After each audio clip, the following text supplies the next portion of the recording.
I'm Johnny at Lectrosonics' booth at the North Hall here at InfoComm.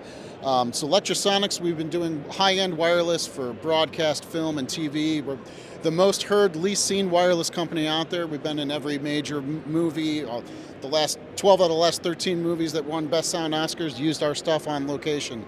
So what are they using? They're using our transmitters, body packs. This is our newest one, the DSSM, Digital Super Slim Body Pack. This is a huge, huge advancement for us because this is actually a completely submersible body pack transmitter.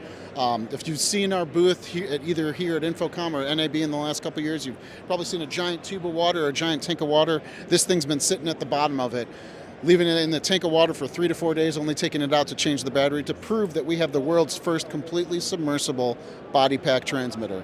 I could take the microphone and the antenna off and still dunk it in water, and the connections are still perfectly watertight, sealed off. You can even see it here sitting in our fish tank with Pedro the Pirate.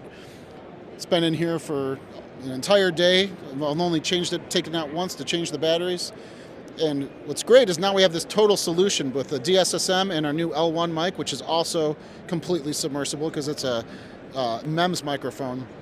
So if you're a house of worship and you're doing full submersion baptisms, or if you're a workout facility and you got mics that are getting sweated out or body packs that are getting sweated out, this is finally an all-in-one solution that sounds incredible. It's going to last forever. It's built like a tank, built right here in America. It's Lectrosonics. All of our products are hand-built in Rio Rancho, New Mexico. And you can find out more about this at lectrosonics.com or come visit us here at our InfoComm booth. Thank you so much.